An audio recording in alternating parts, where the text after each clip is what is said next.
Itu kenapa, Miss? Continue. Miss Vina record nanti biar teman-teman kalian yang terhalang untuk ikut Zoom, biar mereka Ini tahu. ya, Miss. Ya? Ini apa? Kan di Friska ada live meeting sama continue, terus dipilih continue ya, Miss? Iya, continue. Silakan dipilih continue. Udah semuanya? Ya, Udah, Miss. Miss. Nah, untuk hari ini kita akan, kenapa ini mau siapa ini? Kalian jangan pencet-pencet dulu ya.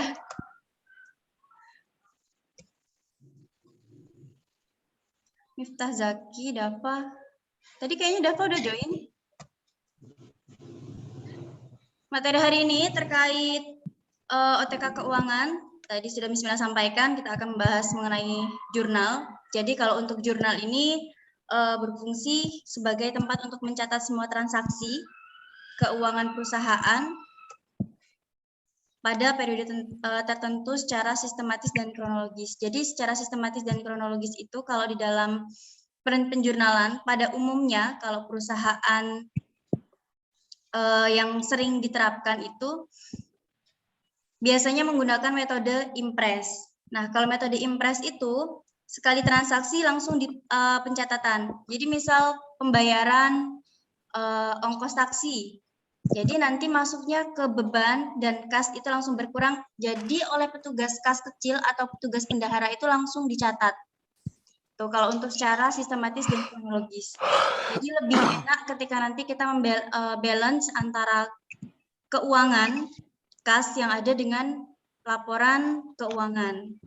Itu untuk tujuannya jurnal secara umum.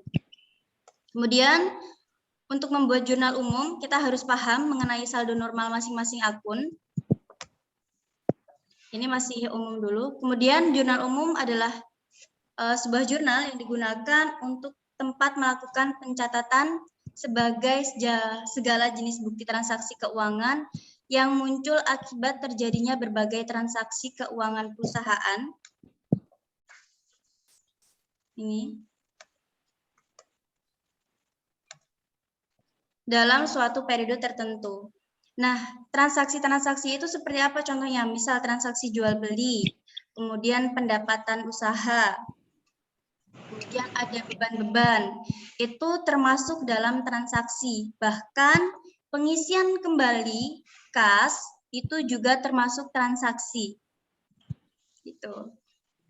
Nah, pada umumnya jurnal ini dipergunakan dalam akuntansi perusahaan jasa karena pada prinsipnya segala transaksi dalam perusahaan jasa dapat dicatat secara kronologis, sedangkan pada akuntansi perusahaan dagang lebih efektif menggunakan jurnal khusus. Jadi ada namanya, kalau di dalam anak akuntansi, itu nanti ada yang namanya buku besar. Buku besar itu pencatatan segala macam akun, tapi dari hanya masing-masing akun. Gitu. Kita tidak terlalu mendalami itu karena basicnya kita cukup tahu tapi kita tidak terlalu mendalami itu gitu. Jadi misal akun piutang, segala transaksi piutang di dalam satu periode itu biasanya dalam 1 bulan itu dicatat dalam satu kolom, kemudian kas juga sendiri, kemudian utang juga sendiri, piutang juga sendiri, beban-beban juga sendiri. Nah, itu kalau semisal dalam perusahaan, itu namanya buku besar. Nanti atau kapan-kapan akan Miss Mia tunjukkan contoh buku besar itu seperti apa, atau kalian juga bisa akses melalui internet, cari contoh buku besar itu seperti apa. Tapi kalian cukup tahu, kita tidak belajar di situ. Kemudian, pembuatan jurnal umum, atau disebut juga penjurnalan mempunyai tujuan diantaranya untuk melakukan identifikasi, kemudian melakukan penilaian, dan melakukan pencatatan dampak ekonomi dari sebuah transaksi atau beberapa transaksi dalam perusahaan. Seperti itu. Nah, ini untuk tabel saldo normal pada akun. Oke.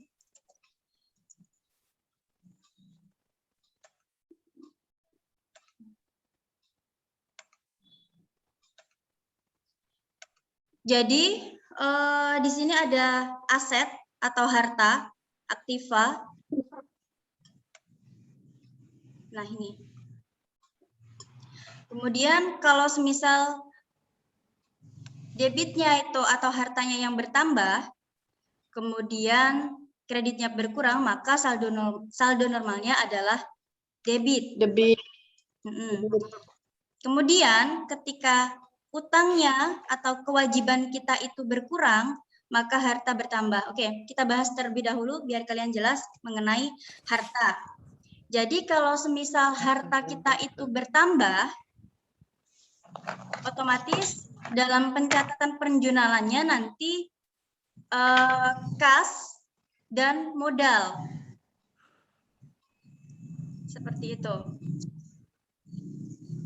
Atau seperti ini. Jadi nanti ketika aktiva bertambah, maka catatlah pada posisi debit. Gitu. Sementara jika asetnya itu berkurang, maka catatlah pada posisi kredit. Nah, harta kita, jadi gini logikanya. Misal di sini Zaki sebagai pemegang kas kecil. Kalau Zaki itu mengeluarkan kas atau untuk pembayaran, maka posisi aset harta atau kas itu adanya di kredit. Tapi kalau semisal Zaki itu mendapatkan, misal setelah melakukan jasa ataupun mendapatkan pendapatan, jadi pendapatan itu nanti adanya di kredit, kemudian kasnya adanya di debit. Karena apa? Karena konsepnya harta kita bertambah.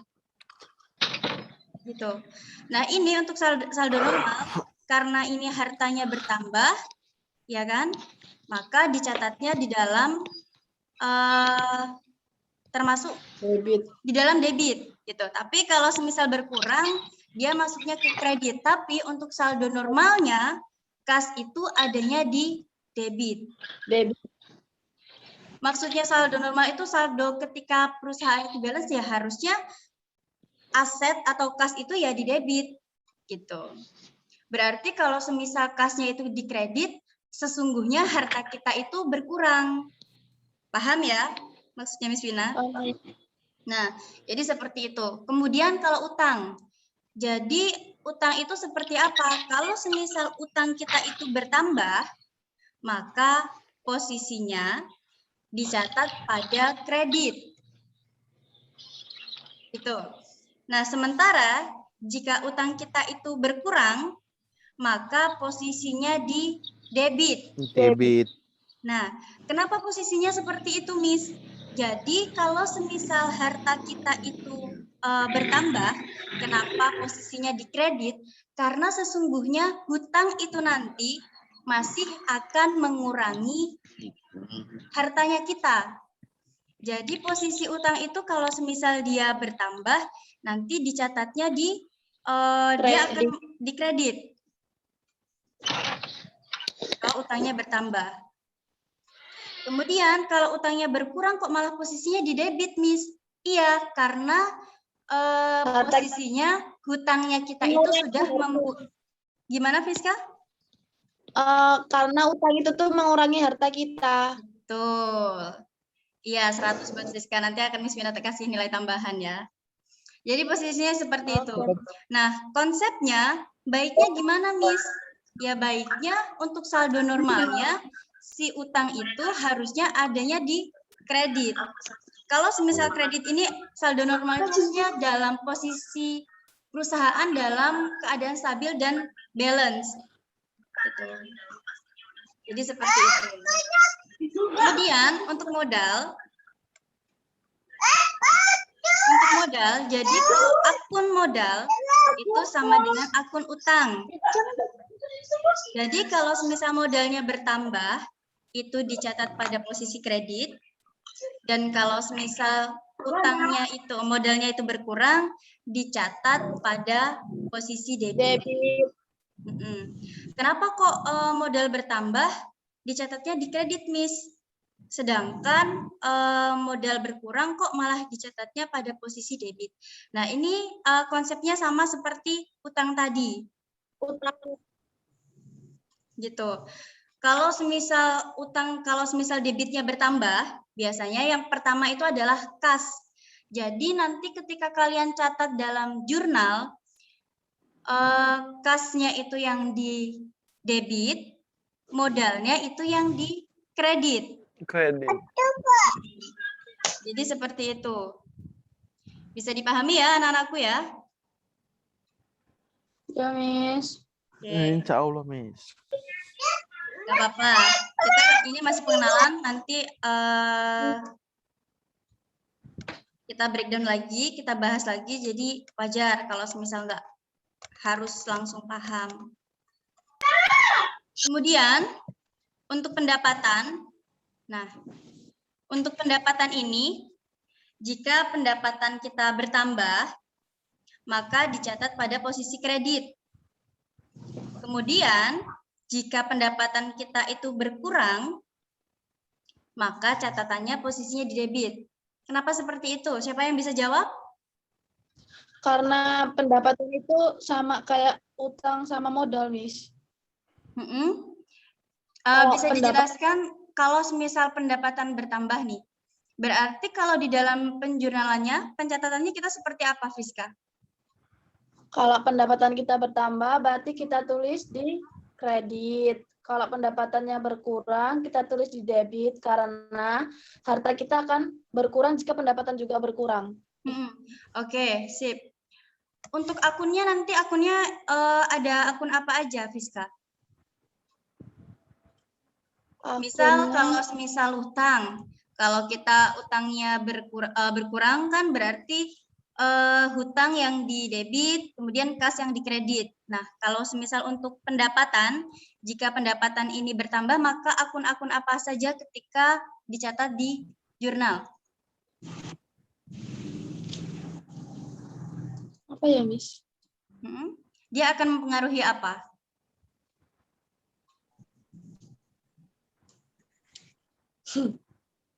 Boleh yang lain? Boleh selain Friska? Silahkan. Ada Bima, ada Zaki, ada Kadek, ada Dini, ada Fala. Siapa tahu nanti akan dapat pulsa lagi seperti Kadek. Bentar, Miss. Ada Dava, ada Nita, Bella, Intan. Silahkan.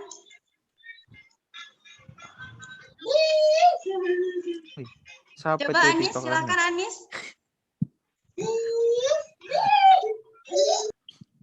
Hasan nggak masuk Hasan.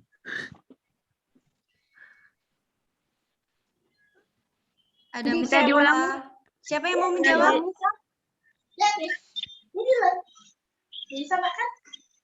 Tidak ada yang mau menjawab? Ulang, Miss, tadi kayak mana? Jadi pertanyaannya, tadi Friska menjelaskan bahwa sebenarnya pendapatan ini sama konsepnya dengan utang dan modal. Pertanyaannya, jika pendapatan itu bertambah, akun apa sajakah yang dipengaruhi? Contohnya kalau tadi Miss Vina contohkan, misal hutang, ya kan? Hutang berkurang. Hutang berkurang itu akun yang dicatat dalam jurnal adalah hutang ada di debit, kas ada di kredit. Iya kan? Karena apa? Karena hutangnya itu, kenapa hutangnya itu ada di debit? Karena hutangnya itu yang sebenarnya yang dipengaruhi adalah kasnya itu. Kasnya berkurang. Secara tidak langsung, bebannya kita itu juga berkurang. Gitu. Nah, kalau di sini pendapatan yang Miss Mina tanyakan. Ketika kita pendapatannya bertambah, akun apa sajakah yang dipengaruhi? Ketika nanti untuk pencatatan di jurnal. Kredit, akun pendapatan itu bertambah, maka posisi kredit. Nggak apa-apa. Ini siapa yang menjawab ya? Dini, Miss. Dini, oke, silakan Dini.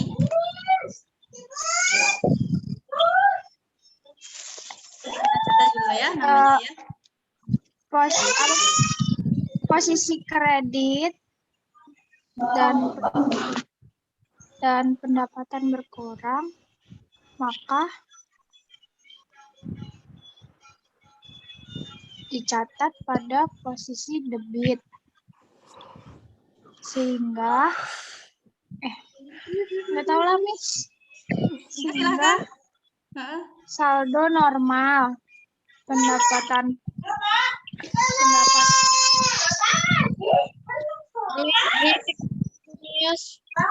Oke, Friska masih bingung? Dava, Miss, Dava. Oke, silakan Dava. Ya, Dava. Silakan Dava. Jaki itu Miss, kita mau jawab Miss. Hah? Jaki, Kurang Miss, Jaki. paham, Miss.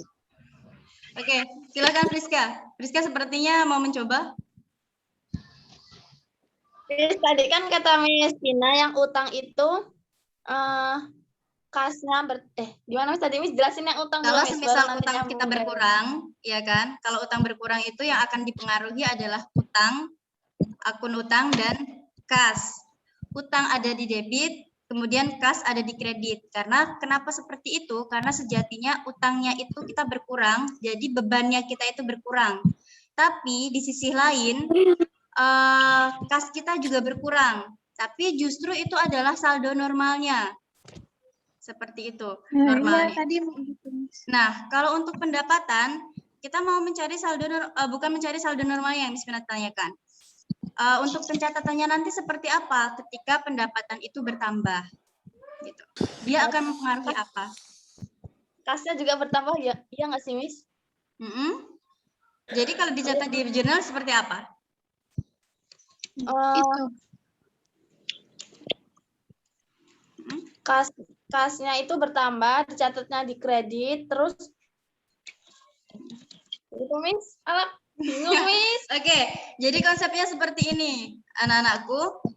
Miss Pina contohkan di sini ya. Jadi kalau soalnya ini pendapatannya bertambah, ya, nanti kita pencatatannya seperti ini. Dia akan mempengaruhi kas. Oke, yang dipengaruhi adalah kas. Ini di debit. Kemudian yang kedua adalah pendapatan. Jaki, Di kredit Jaki, ya, Jaki. Ya, pendapatannya Kredit. ya di kredit. Ini kalau semisal pendapatan kita bertambah. Loh, kenapa kok malah pendapatannya di kredit, Miss? Kebalik kayak yang di utang ya Miss? Iya, jadi kalau semisal karena kalau sudah pendapatan itu dibayarkan ke Friska atau ke Miftah, ke Brekas, otomatis kita mendapatkan pendapatan berupa uang. Jadi kasnya kita yang bertambah. Kenapa kok pendapatannya malah di kredit, Miss? Karena sudah dibayarkan. Jadi pencatatannya nanti kasnya itu di debit dan pendapatannya di kredit. Terus Miss, nanti kalau semisal kita menemukan, misal Zaki sudah mengerjakan membenarkan AC, misal dia punya usaha, tapi ternyata dengan kliennya, dengan customernya belum dibayarkan. Jadi customernya itu utang. Nah, nanti juga akan mendapatkan seperti itu kalau semisal di kas kecil atau di penjurnalan. Nah, kalau semisal seperti itu, nanti apa Miss akun yang bakal dipengaruhi? Jadi, yang pertama adalah pendapatan. Pendapatan itu ada di debit. Kemudian dia akan mempengaruhi piutang usaha. Kalau dalam akuntansi. Ini di kredit. Ini konsepnya kalau semisal dibayar hutang, Ini customer hutang.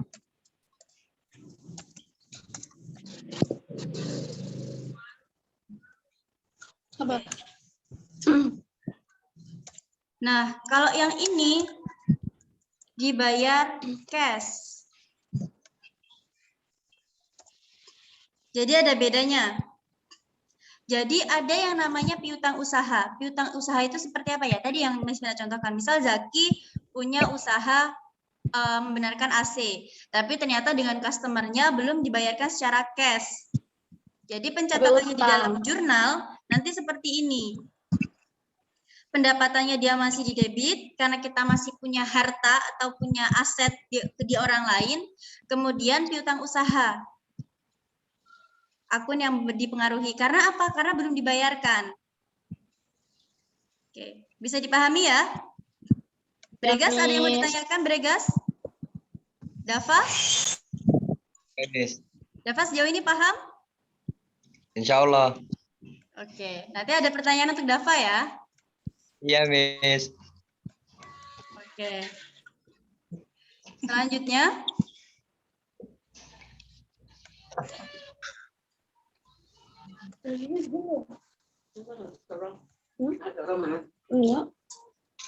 Selanjutnya kita akan membahas saldo normal untuk beban.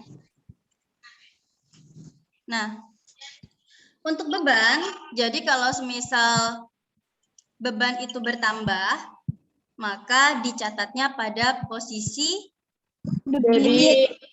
Kemudian, jika beban itu berkurang, maka dicatatnya pada posisi kredit. Oke, Dava. Miss Mina mau berikan mau tanya, kenapa? Kenapa dia? Ya, Miss. Kenapa, Dava? Enggak apa-apa, Miss. Oke. Matiin aja kan. Mau browsing dulu? Boleh, silakan. Enggak, Miss. Miss Mina halalkan kalau kalian mau browsing. Oke, Jadi, siap, Miss. kenapa ketika beban bertambah justru dicatat pada posisi debit? Dava? Ya, Miss. Kenapa? Enggak apa-apa, Miss. Ini pada akun beban, ini pencatatannya sama dengan akun aset. Jadi konsepnya seperti akun aset tadi, gitu. Jadi ketika aktiva, kalau tadi kan aset, ketika aktiva atau harta kita itu bertambah, maka dicatat pada posisi debit. Nah, ini sama konsepnya. Tadi kan Miss Mina sudah jelaskan mengenai aset. Ada yang mau ngapain, please? Gimana?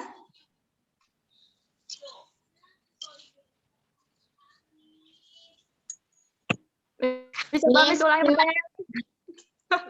Oke, jadi kan kalian masih bingung ya? Jadi gini konsepnya. Kenapa beban itu dicatat pada posisi kredit? Kenapa jika beban itu bertambah, mohon maaf, kenapa jika beban itu bertambah justru dicatatnya pada posisi debit? Karena sesungguhnya debit beban itu nanti akan mengurangi kas. Paham?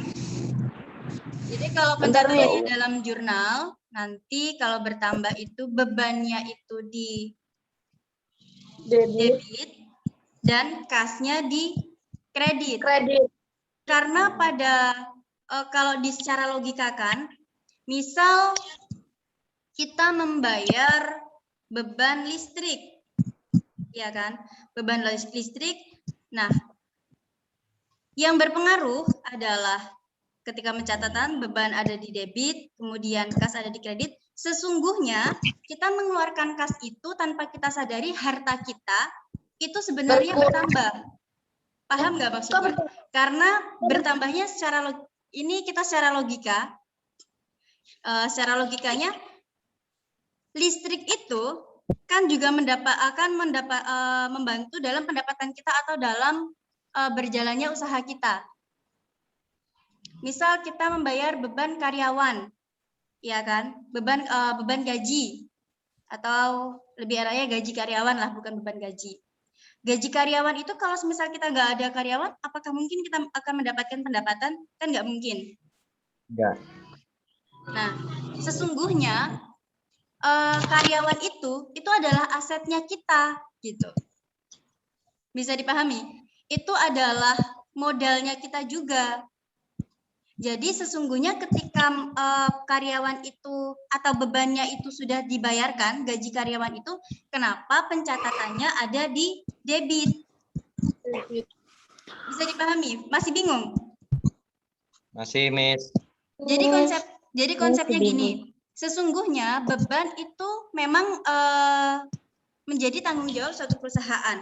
Tapi sesungguhnya Iya, kalau misal di beban. sini contohnya adalah karyawan. Karyawan itu kan nggak mungkin nggak digaji, ya kan? Ketika kita menggaji karyawan, kenapa posisi beban itu ada di debit dan kasnya ada di kredit? Karena sesungguhnya karyawan itu adalah aset dari suatu perusahaan itu. Sesungguhnya ibaratnya itu adalah harta yang akan memperlancar usahanya kita, gitu. Tapi bedanya memang kalau aset kan itu secara harta yang berwujud baik itu benda ataupun uang. Tapi kalau untuk tenaga kerja atau karyawan itu kan bukan termasuk dalam yang Miss Vina maksud tadi, bukan termasuk dalam kas ataupun dalam bentuk barang. Tapi sesungguhnya karyawan itu membantu akomodasi kita untuk mencapai tujuan perusahaan. Misal perusahaan mau mencari keuntungan, ya kan? Nggak ada yang perusahaan yang mau mencari kerugian. Nah, jadi konsepnya seperti itu. Nah, karena dia itu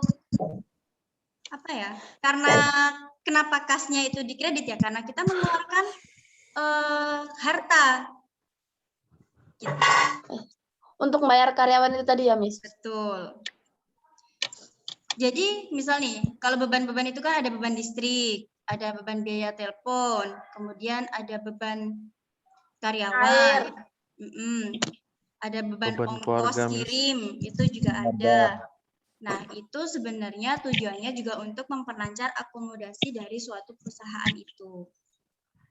Dan tanpa disadari sebenarnya itu tujuannya juga untuk mencari keuntungan dari suatu perusahaan, cuma beda konsepnya. Jadi kayak beban itu ibaratnya suatu tanggung jawab yang harus dibayarkan perusahaan. Ya memang iya, beban itu harus dibayarkan oleh perusahaan, tapi dalam konsepnya bukan yang beban itu terus menjadi berat, itu enggak.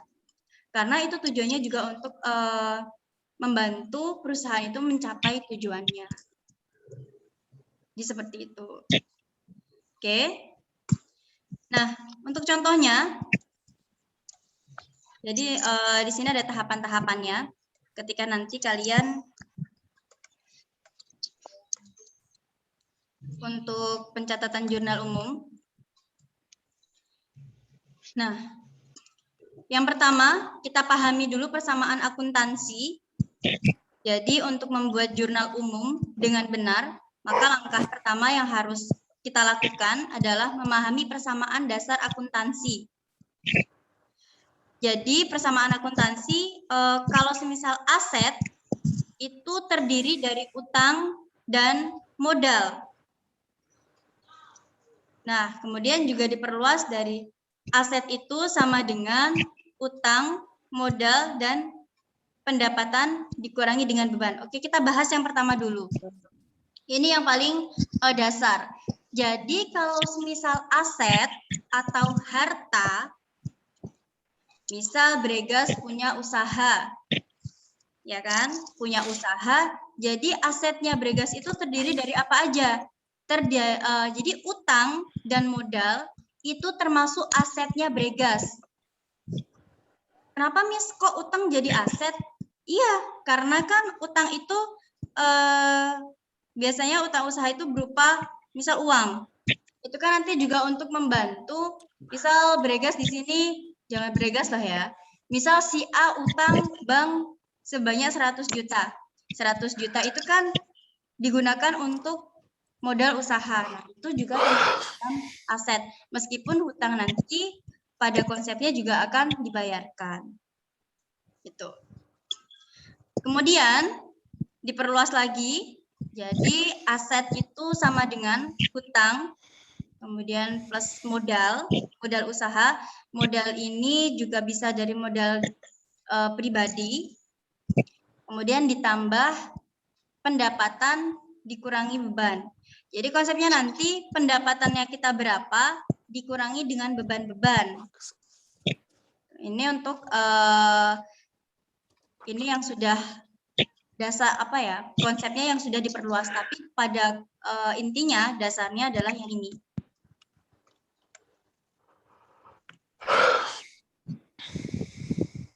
Oke. Ini kalau kita untuk mencari laba rugi. Ini adalah rumus untuk mencari laba rugi. Kita nggak terlalu mendalami ini. Ini bagiannya anak-anak akuntansi, jurusan akuntansi. Akuntansi. Kita akuntansi cukup kenal aja. Rumus untuk mencari Laba